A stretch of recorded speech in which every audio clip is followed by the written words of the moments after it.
I remember the moment they entered my prison, 5 silhouettes in coal-black uniforms, boots crunching over frost-filmed gravel, torches hissing like snakes. For centuries I had crouched here beneath the Harz Mountains, my wings fractured, my halo long extinguished, the vaulted basalt above me echoing only the drip of groundwater and the slow grind of remorse. I was once serial, watcher of the dawn, but I defied the Most High and fell like iron meteors through night.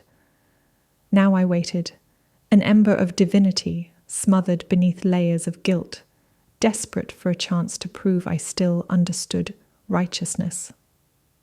The intruders announced themselves with harsh German consonants and swastika armbands that flashed red in the torchlight. Their leader, a gaunt SS Obersturmführer named Vogel, held a silver dowsing rod, convinced occult relics slept in these caverns and would fuel his Führer's promised 1,000-year reign.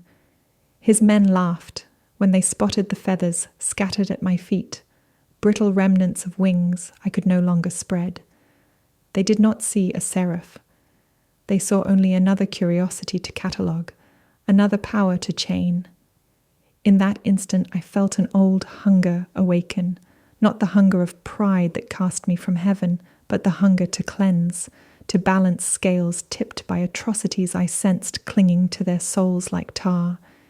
If I offered these butchers as penance, if I proved I could still hate evil as fiercely as I once loved the dawn, perhaps the throne would look upon me with something other than disgust. Vogel barked orders, and 2 soldiers advanced, rifles leveled.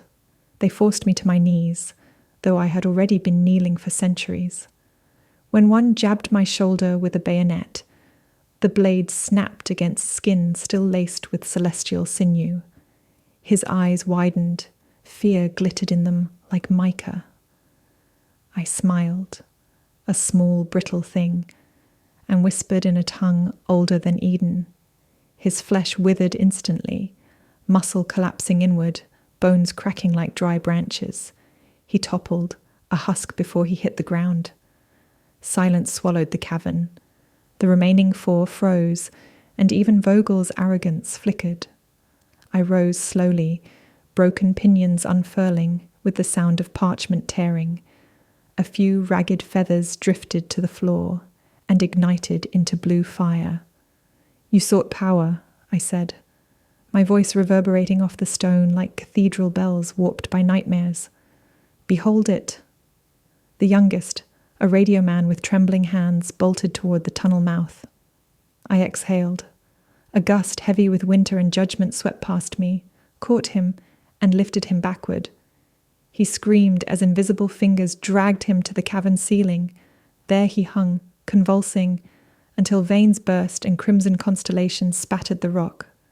When I released him, he fell beside his comrade, limbs bent in impossible angles. 2 souls dispatched, 3 to go. Each death kindled the ember within my chest.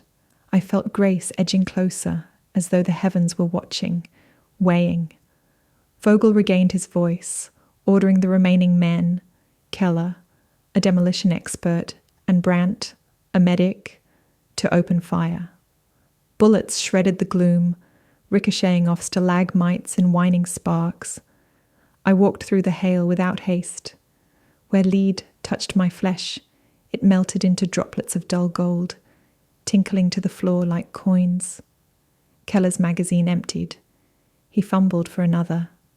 I snapped my fingers. The cartridges in his pouch detonated, a staccato chain of thunder that tore his abdomen wide. He fell to his knees, intestines steaming in the cold air. His eyes locked onto mine, pleading. Whether for mercy or for a quicker end, I could not tell. I offered neither. Instead, I murmured a single name, one of the children he had executed in Minsk, and the wound in his belly twisted, reshaping itself into a gaping mouth that screamed the child's final cry. Keller's mind shattered before his heart ceased. Brandt, the medic, sank against a wall, dropping his rifle. His oath to heal clashed with the horrors he had enabled on the Eastern Front. Guilt seeped from him like sweat. I smelled it, acrid and desperate. He began to pray to the same God I had betrayed, words spilling in frantic German. I hesitated, the ember inside me pulsing painfully. Was repentance possible for him? If I spared a contrite heart, would the host applaud? I stepped closer, studying the terror in his eyes. He whispered that he never wanted to be here, that he forged documents for prisoners when he could, that he feared the regime would kill his family if he disobeyed. His confession quivered in the cavern like a moth between candles of judgment and mercy. "Would you trade your life for those you harmed?" I asked. "Yes," he croaked, "I would." I touched his forehead. Memories poured into me. The typhus ward in Treblinka, the injections he administered to the living and the nearly dead, his shaking hands as he wrote false death certificates to smuggle a few children out, a tapestry of sin and small acts of rebellion, black threads shot with silver. I felt heaven listening. "Then pay the debt," I said. Brant's veins glowed white-hot beneath his skin. Light surged from his eyes and mouth until he was a silhouette carved from starlight. When it faded, only ash remained, ash that drifted upward, coalescing into a faint outline of wings before scattering into nothing. I hoped the throne would read that as a compromise, justice tempered by a hint of grace. Now only Vogel remained. He had not fired during Brant's transfiguration. Instead, he rummaged through a satchel and produced a relic, a brass seal engraved with the tetragrammaton, stolen from a burned synagogue in Prague. He held it aloft like a talisman, reciting butchered Hebrew phrases he did not understand. The seal shimmered, responding faintly to the true name of God etched upon it. For the first time since the Nazis arrived, I felt pain. The inscription burned against the air, lancing through the remnants of my halo. Vogel saw my flinch and smiled. "You are no angel," he said. "You are a devil masquerading in feathers, and I command devils." His arrogance rekindled my wrath. I lunged, but the seal flared, pinning me mid-stride as though invisible chains had cinched around my limbs. Vogel advanced, confidence swelling. He pressed the relic to my chest. It seared my flesh, smoke curling from the contact. "Serve the Reich," he whispered, "and I will free you from this pit." I laughed, a ragged, thunderous peal that shook stalactites loose. They crashed around us, splintering like glass. "Fool," I spat. "I do not seek freedom from stone. I seek freedom from my own fall. Your Reich is a flicker in the wind of eternity." With an exertion that cracked the cavern floor, I broke the relic's hold, tearing it from his grip. The brass liquefied in my palm. I forced Vogel to his knees, wings arching over him like eclipsed moons. "I have weighed your soul," I said, "and found it wanting in every measure. But your end shall echo the crimes you orchestrated." I opened his mind, and the cavern walls shifted, becoming mirrors of smoke. Within each, Vogel saw the faces of those he'd condemned, partisans hanging from trees, villagers herded into barns set alight, children clutching rag dolls beside mass graves. Their accusations became sound, then sensation. The heat of flames blistered his skin.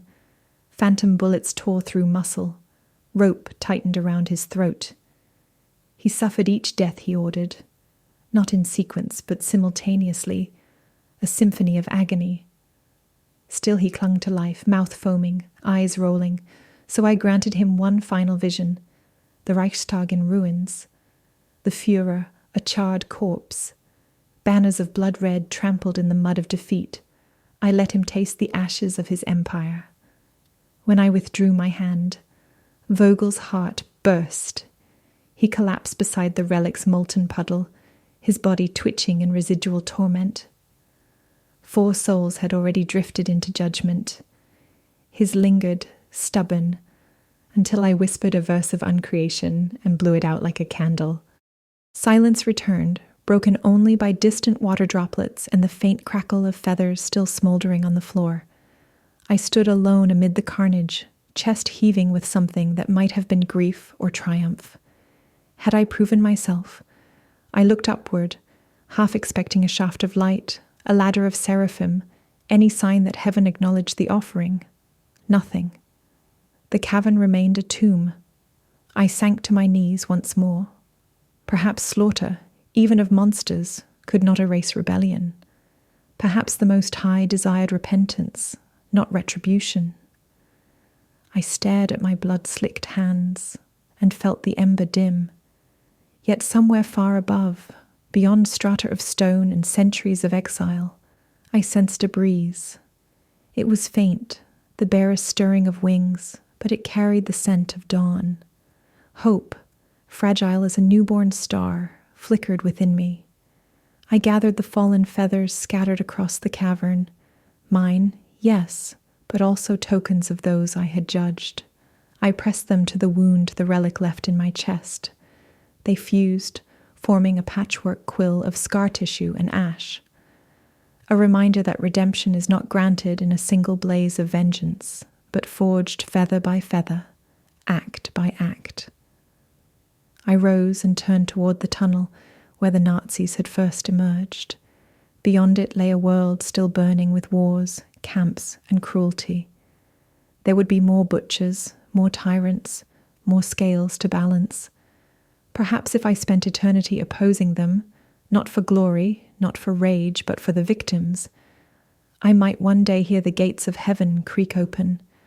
Until then, the earth would tremble beneath the shadow of a fallen angel who had remembered how to hate evil and who prayed, with every righteous kill, that love might follow.